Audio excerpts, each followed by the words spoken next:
Hello, athletes, and welcome to the 2021 Toyota USA Triathlon Age Group National Championships. My name is Brian D'Amico. I will be the race director for the event. As you can see below, we will have subtitles. Please note as a disclaimer that these are auto-generated, so a few may be a little bit off. As we go through this webinar, this will be accessible for you to go back and watch. Please use this as a tool to not only be race prepared, but also any additional information that you will need prior to race day. First and foremost, I want to make sure everyone is aware of the Events app. This is an extraordinary app that we've done in conjunction with RTRT and Sports Stats USA, where athletes, families, friends, and spectators are able to track participants as well as find a variety of event information that's crucial to the success and viewing of the event. Some of the main features of the event app are tracking yourself and other participants. We will be sending out push notifications, not only through Facebook and Twitter, but also through the app itself as far as start time, when the expo is opening and closing, as well as overall race results once those are finalized through the app. COVID-19 protocols, extremely important on all fronts. We've been given the go-ahead by multiple entities within not only the city of Milwaukee, but also the state of Wisconsin and all the other neighboring partners that we're working with to really expand the capacity of the event. So within the coming days, you'll be receiving a packet pickup time selection email. Very important that you go in here and select the packet pickup time that you would like to attend. These will be in 15-minute increments. Based off of that, this will not only reduce additional mass gatherings, but also keep the registration flow going from a customer service standpoint. During the event, please social distance where and when possible. We will have an abundance of hand sanitization stations as well as hand wash stations. Also important to note, masks are recommended, but they are not mandatory. For those individuals that are not vaccinated, we highly recommend the wearing of masks. Additionally, post-race food will be in to-go boxes. Again, trying to provide the balance of the race experience as well as making sure everyone is safe and again, avoiding those mass gatherings when at all possible. Events apps, we will have those to the app as well as the website. And this briefing that you're listening to now, as well as a couple other briefings, will be virtual. Water monsters will be present, but we will strictly prohibit any athletes from hydrating straight from the water monster into their mouth. So please bring a bottle of your own to refill those. All that will be filled with either bottled water or potable water that is very suitable for drinking. Running through the schedule of events, I'm not going to go into finite detail on this, as all this is posted on the website, because I do want to be respectful of everyone's time. Biggest things to highlight within this are starting on Thursday from 2 to 6 will be the packet pickup and expo. And then likewise on Friday from 10 a.m. to 5:30 p.m. will also be the packet pickup and expo. We will have mandatory bike check-in for those that are racing on Saturday in the Olympic distance race, as well as the open water swim competition and swim familiarization. One important to note is that it's absolutely mandatory that there's no swimming on the course outside of your pre-scheduled race time or scheduled swim warm-up time. Additionally, athletes must have picked up their packet and wear their event-issued swim cap during swim warm-up, as well as their timing chip. So if you're racing, you will receive a timing chip for each race that you're racing.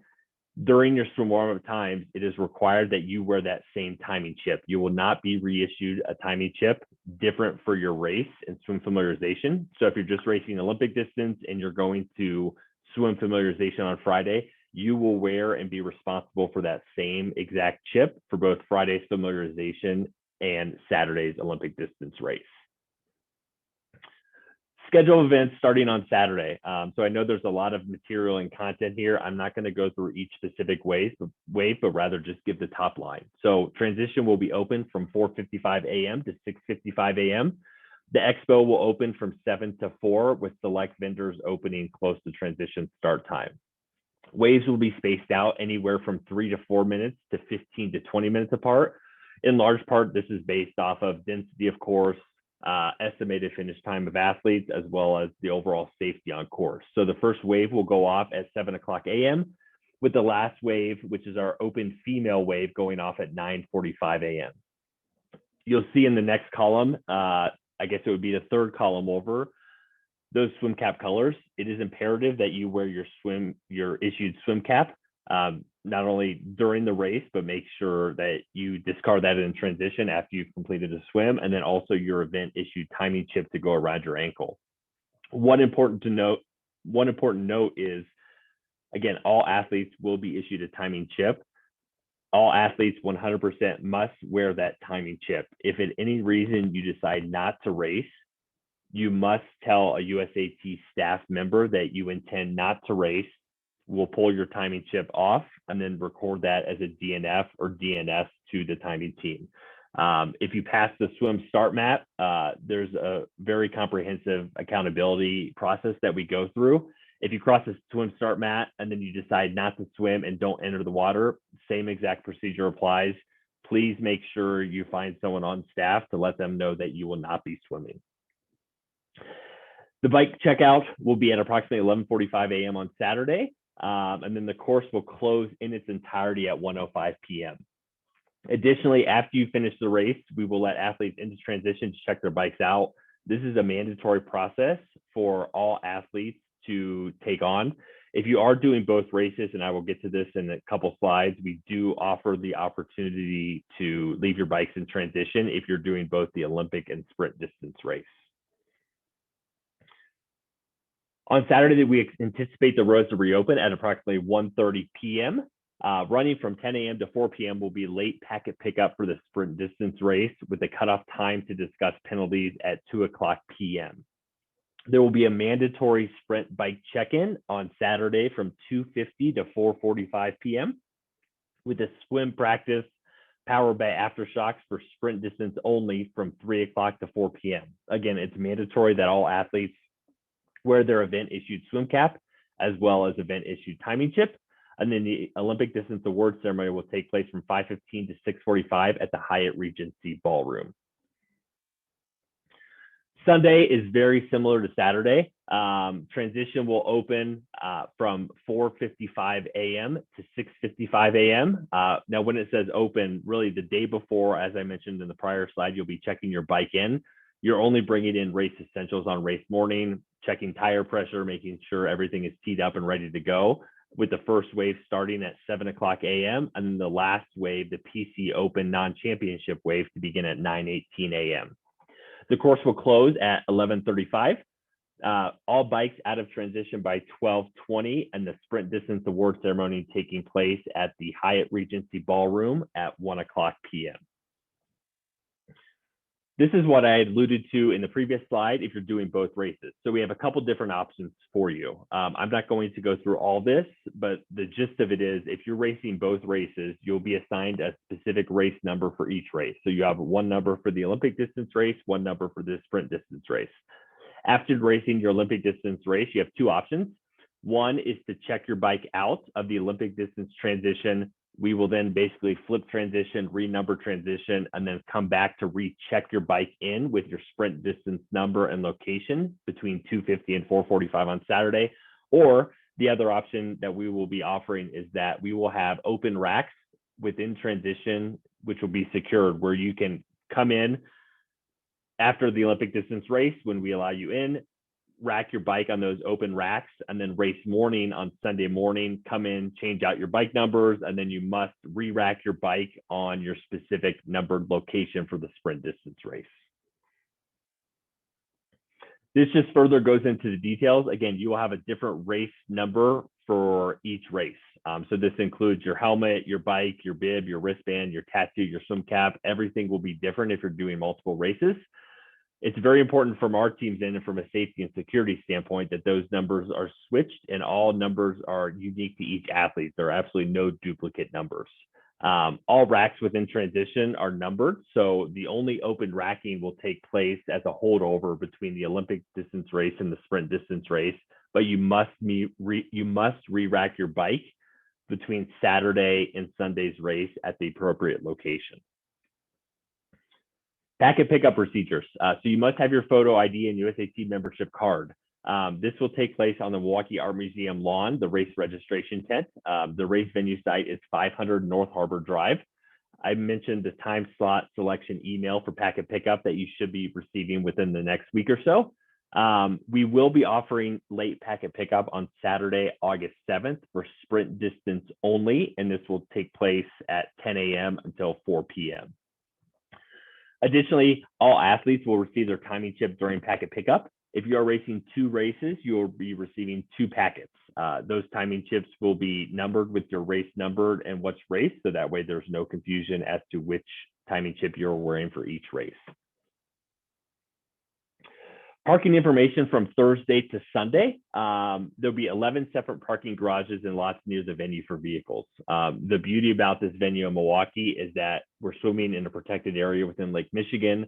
The majority of hotels and restaurants are all within walking distance. So if you're planning on renting a car, there's a variety of options that are very close to the venue. If you're not planning on renting a car, the venue is more than walkable, most likely from your lodging arrangements that you've made. Absolutely no parking at the venue. So starting on Thursday, the venue will be locked down. All athletes will be able to enter the venue with ease. One important thing to note is that we'll also be sending out a COVID questionnaire within 4 to 5 days of the event that we ask each participant to complete. So basically asking if you have any signs or symptoms, if you are feeling unwell, any signs and symptoms whatsoever, please make sure you do not travel. Please make sure you do not come to the event. For the sake of your safety, those that you're traveling with and by, as well as those that are racing at the event as well. We will require that all athletes self-screen. So again, it's a part of your responsibility as an athlete to screen yourself. And again, any signs or symptoms, please make sure you do not travel or do not race. Here's the parking map. So more details can be found on Park Milwaukee, but as you can see, let me see if I can draw this here. So as you can see, the race venue is right around this location, and then there's a variety of different parking options in and around that area as well.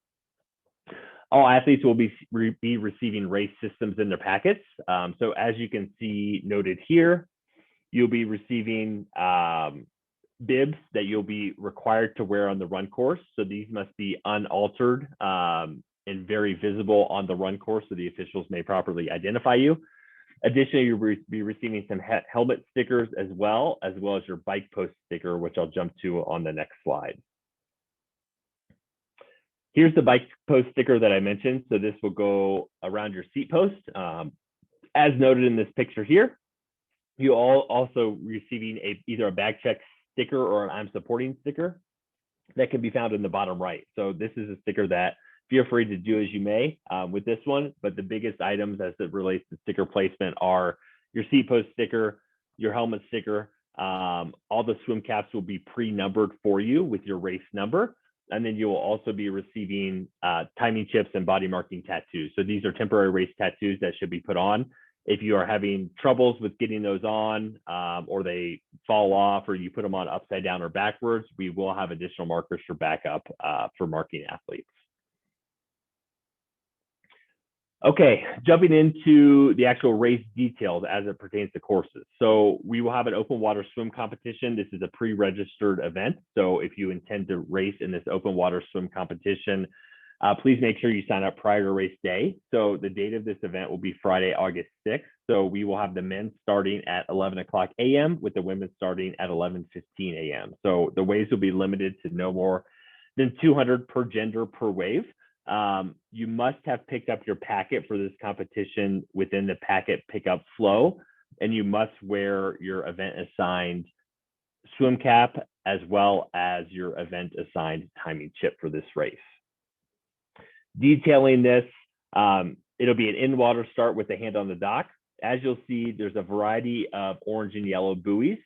You will be required to keep all buoys on your right shoulder. So orange typically are our cam buoys. Those are usually sight buoys, but based off of the venue and way this course lays out, you must be keeping all buoys on your right shoulder. So yellow buoys will be the yellow triangular buoys. Those are your turn buoys. And then after you finalize that last turn, it'll be a straight shot to the swim exit. Immediately following the starts of the open water swim competition, we will have our swim familiarization. So please note that the course will only be set for the 750 meter swim. This will take place on Friday, August 6th from 11:40 to 1:15 and Saturday the 7th from 3 to 4 p.m. Again, as I've mentioned multiple times, please make sure your packet is picked up. We will not be permitting any athletes in for the swim familiarization until they've picked up the packet. They're wearing their event assigned swim cap as well as their event assigned timing chip. The rules briefing. So our commissioner of officials and lead official for this race will be Mark Turner. Different than in past years, based off of the COVID and again, minimizing mass gatherings, we will be having this as a virtual briefing. So the USAT rules will be enforced. So please make sure you know the rules. Additionally, there will be 2 rules briefing webinars in addition to this event webinar. That will include a penalty enforcement shift at the event, which that will include on-course notifications and penalties. So I wanted to make sure to give all athletes a heads up. It might not be too vague within this presentation that the penalty notification system, the serving of penalties, and how penalties assessed will be slightly adjusted to be more closely aligned with World Triathlon and other organizations and entities based off of customer service we've heard from athletes. So really mitigating the amount of penalties that are issued post-race and issuing those penalties as the race is happening. So again, I'm sure there are questions surrounding this, but the 2 webinars and rules briefing that Mark is putting out will speak to these in specific detail. 1 for the overall rules of the event, and 2 specific to how those on-course penalties will be enforced. Bike check-in, as I mentioned, so this will be in Urban Park. This is right next to the Discovery World and the Milwaukee Art Museum on the large lawn. So it will be mandatory check-in on Friday for the Olympic distance race from 10 a.m. to 5:45 p.m. And on Saturday for Sunday's sprint distance race from 2:50 to 4:45 p.m. Again, this is mandatory for all athletes, and you must have your wristband, which you will receive, and this will be put on your wrist by a volunteer during packet pickup, and your bike number. Bike support, in addition, will be provided by PlayTry. So they will be able to do basic tune-ups and what have you. They will have a more extensive and comprehensive list of services provided on site that there will be a small fee for, but they will have also pumps located in transition area for minor adjustments. There will be event increased security presence. So please be prepared for bag searches at the race venue. It's absolutely imperative that no bags or bag packs are left unattended at the race venue or on the course. We will have a bag check tent, and I will touch on that in the next couple slides, where bags can be checked. They will be in a secure location with all your valuables, and then they may be picked up post-race.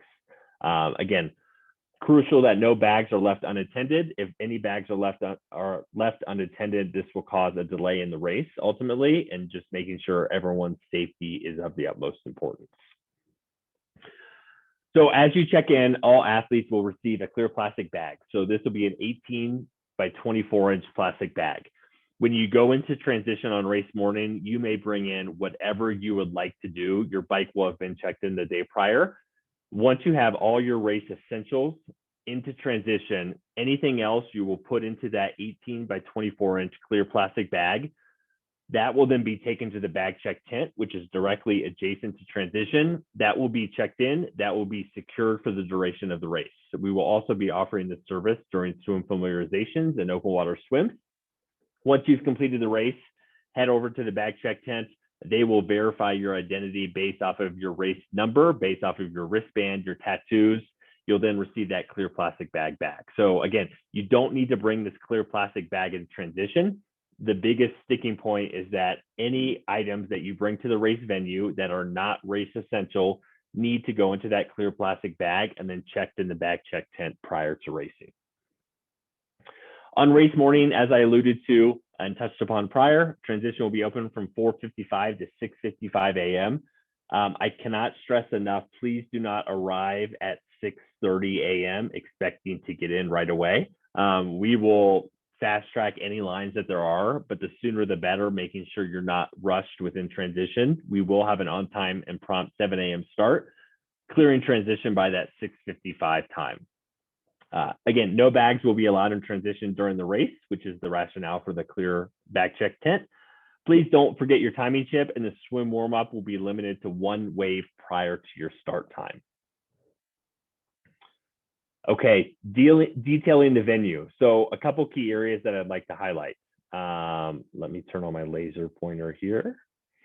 So transition area, this is the main hub. So this is the urban park lawn area. Directly to the east of that is your swim start and swim warm-up area. As we move north, your finish line is right off of Lincoln Memorial Drive.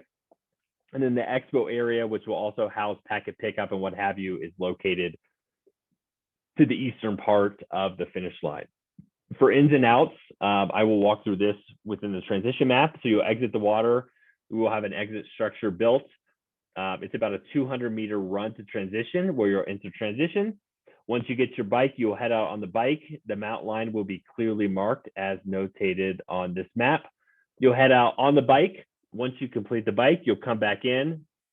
As you come around this bend here, there'll be a bike dismount arch, a bike penalty tent, and then a bike dismount line. It's a very, very short run with your bike into transition, and then you'll head out on the run course with a finish on a raised red carpet flooring on the lawn.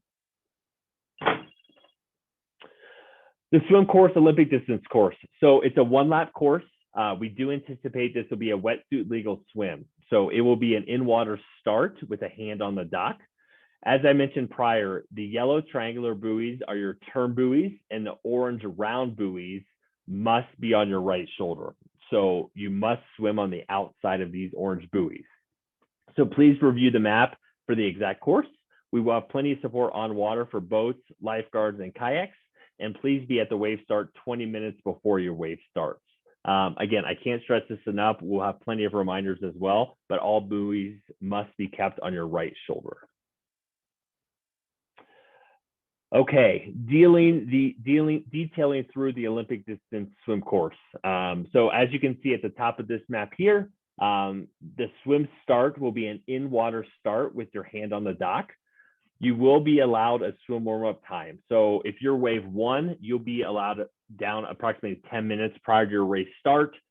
2 to 3 minutes prior, you'll swim over to the swim start area. As soon as that wave one moves from swim warm-up to swim start, wave two will come down and slide into that swim warm-up area.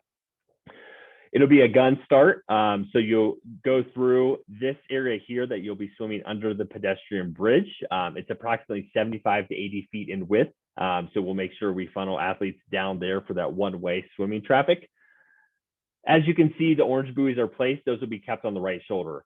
This is very important at this location here. So we will have a yellow triangular buoy here. Again, this is to be kept on your right shoulder. This will jog you out to this portion of the course where you make a slight right-hand turn, one more right, and then it's a straight shot to swim exit. Again, keeping all orange buoys and buoys in general on your right shoulder. The bike course is flat and fast with one gradual climb over the Hone Bridge. So it's a one-lap 40K course.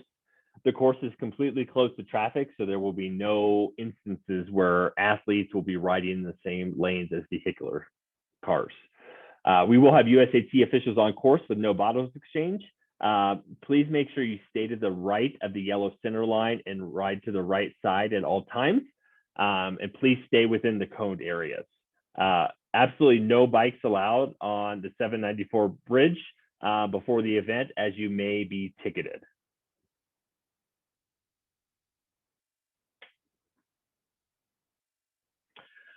Detailing the Olympic distance bike course.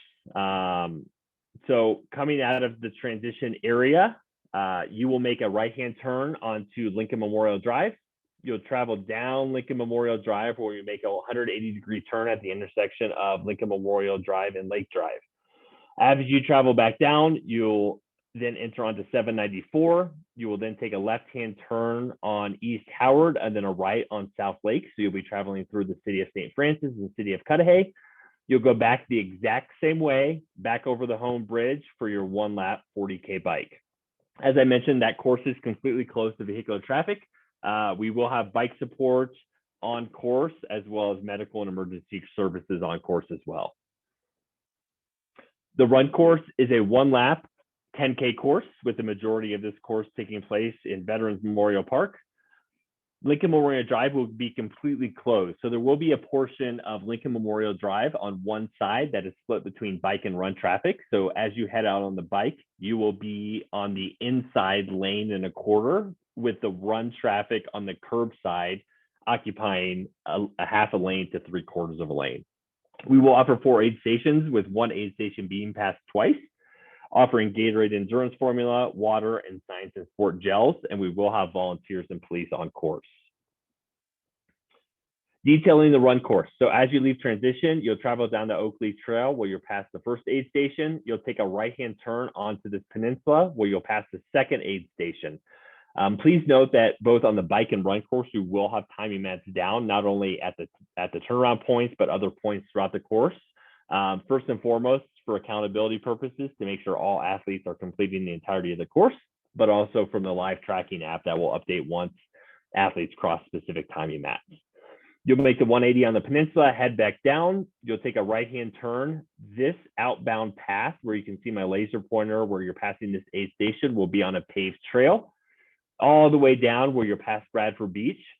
At this point here in the top right of this map, you will transition to Lincoln Memorial Drive. So we'll have a ramp built for athletes to transition from the sidewalk to Lincoln Memorial. You'll be running back curbside on the eastbound lanes of Lincoln Memorial Drive, approximately a half a lane to 3/4 of a lane. You'll pass this aid station again here. As you come closer and back to the venue at approximately the location of Milwaukee Art Museum, you will transition from Lincoln Memorial Drive to a short sidewalk, and then ultimately to about a 30-yard stretch of grass, and then a transition onto a raised plywood red carpet flooring to get you to the finish. The swim course for the sprint distance mirrors that of the Olympic distance, with the exception of it being a 750-meter swim versus a 1,500-meter swim. We anticipate this to be a wetsuit legal swim. Again, all buoys must be kept on your right shoulder, with the yellow triangular buoys being your turn buoys. So detailing the sprint distance swim course, again, an in-water start with a hand on the dock. When the horn sounds, you will swim past the first couple orange buoys that must be kept on your right shoulder, making a right-hand turn at your first yellow turn buoy, second turn at your second triangular yellow buoy, and then a straight shot to the swim exit where we'll have a swim structure built, and you'll be able to sight off of a large black inflatable Roca arch. The bike course for the sprint distance race is a 1-lap 20K course that is mostly flat. Again, completely closed to traffic, no bottle exchange. Again, staying to the right of the center line and the right side of the road, with passing being done on the left side. The sprint bike, so you'll exit transition as I described on the Olympic distance race. You'll travel down Lincoln Memorial Drive with a 180-degree turn on Lake Drive. Travel back down Lincoln Memorial Drive over the Hone Bridge. The turnaround will actually be on 794. You'll note that Russell Avenue, this will actually be a road that travels under 794. So this will be very, very clearly marked with where this turnaround point will be. You'll travel back west over the Hone where you'll enter transition. The run course for the sprint distance, same offerings at the aid stations. We'll have 3 aid stations with Gatorade endurance formula, water, and science and sport gels. The majority of this will take place in Veterans Park with a 1-lap 5K course. So the sprint run course, as with all of our run courses, are sponsored by Newton, as well as the bike courses by QR. As you take a look at this, so very important, as you exit transition, again, you are on the Oak Leaf Trail. The turnaround point will be a little bit more shallow on the peninsula before you head back. Then you'll take a right-hand turn on the Oak Leaf Trail. All this is contained within Veterans Memorial Park. As you come down to this kind of junction here at East Mason Street and Lincoln Memorial Drive, at this point, you'll jog onto the road and then a transition to the sidewalk and then to the finish line. Aid stations will be approximately every mile. I've touched upon what will be offered at each of these. And again, just a reminder that there will be no bottle exchange on the bike course. For transition, so mountain dismount lines will be clearly marked with the dismount line having an inflatable arch. Bike racks will be individually numbered, so you must rack at your numbered location. And as Mark mentioned in his rules briefing, please rack by your seat. Only race essentials are allowed in transition with no bags. Bags can be checked in those clear plastic bags at the bag check tent, and any bags that are left unattended or in transition will be removed. Bike support will be provided by PlayTry, and approximately time for the bike checkout for Olympic distance will be 11:45 a.m. on Saturday, and for sprint distance, bike checkout will begin at approximately 10:35 a.m. The finish line will offer water, Gatorade, endurance formula, as well as medical support, a finisher medal, and as mentioned, the Bartolotta Restaurant Group will be providing to-go post-race food meals for all athletes. All Olympic distance results are final after 2 p.m. on Saturday, and sprint distance results final after 12:05 p.m. on Sunday. The award ceremony on Saturday night for Olympic distance will take place at 5:15 to 6:45 p.m. at the Hyatt Regency Ballroom. As a change for this year, we will be awarding top 10 per age group. So this is per age group, per gender in both the sprint and Olympic distance races. The sprint distance award ceremony will be from 1 to 2:30 p.m. on Sunday. Again, same location at the Hyatt Regency Ballroom. Compete Clean is an initiative supported by USADA. So all athletes competing are responsible for training and competing clean.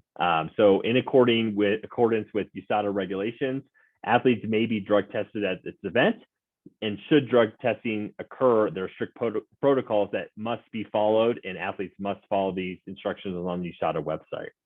There will also be a quick 3-minute clip that we will be posting as well from USADA as far as the importance of adhering to the policies and procedures, racing clean, and ultimately having that responsibility as an athlete.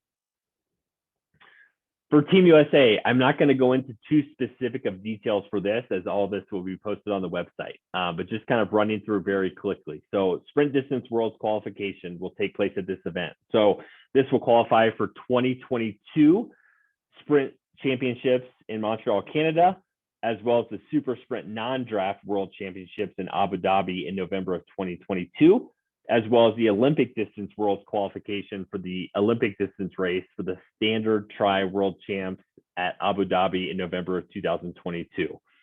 All Team USA spot claiming will take place at the Team USA processing lounge after the award ceremony. So after awards are given per age group and per gender, you will be escorted to the Team USA athlete lounge, where spots must be claimed on site in Milwaukee, or else your spot will be forfeited. Also important to note, based off of the fluid situation with World Championships event, no matter how many spots are available in your age group for each event, the top 18 finishers in each age group per event should still come to the Team USA lounge to express and confirm their interest in a world spot if more spots become available. Again, the sprint distance race at Toyota Age Group Nationals will qualify for the 2022 World Triathlon Sprint Championships in Montreal, Canada. USAT will allot 8 World Championship spots per women in each age group and 8 for men in each age group with no pass downs. The other 10 spots per gender will qualify at Age Group Draft Legal Sprint Nationals in Tempe, Arizona, November 12th and 13th of 2021. Now, also important to note, the sprint distance race at the Toyota Age Group National Championship will also qualify for the Super Sprint Non-Draft World Championship taking place in Abu Dhabi in November 2022. So the qualification of this, due to the 2021 cancellation of Super Sprint Worlds, spots for 2022 are more limited, as Team USA 2020 athletes have first priority for 2022 Worlds. So listed below, and this will also be posted on the website, are the number of spots per age group that are available. Also important to note that athletes will compete in the event based off of age as of December 31, 2022. The Olympic distance race at the Toyota USA Triathlon Age Group National Championships will qualify for the Standard Triathlon World Championships in Abu Dhabi of November of 22. So very similar to the prior slide, that due to the 2021 cancellation of Standard Tri Worlds, spots for 2022 are extremely limited, as Team USA 2020 athletes have first priority to 2022 Worlds. So as you can see below, These are the numbers per age group and per gender that are available. But again, as mentioned, please make sure the top 18 per age group per gender, please visit the Team USA Lounge post awards. A big thank you to all of our partners as well as travel partners for all their support, not only for this event, for the entire organization. And I'd be remiss if I didn't thank the entire group that we have been working with for countless hours, not only Visit Milwaukee and Sports Milwaukee, all the cities involved, but really all the key players that it takes to put this event on. It truly takes, a city to put this on. Our team has been working tirelessly from the National Federation standpoint at USA Triathlon, but also with multiple entities, from permitting to volunteers to Advocate Aurora, providing medical to the event, and really across the board. We couldn't be more appreciative of all the support that's been given, and very much looking forward to this great event. If you do have any additional questions, please send those to nationalevents@usatriathlon.org. If you have Team USA specific questions, please send those to teamusa@usatriathlon.org. Again, thank you to everyone for tuning in. Safe travels for this race. If you're watching this and haven't yet registered, there's still spots available to register through the qualification side of things. Again, thank you all, safe travels, and we can't wait to see you in Milwaukee. Thank you, everyone.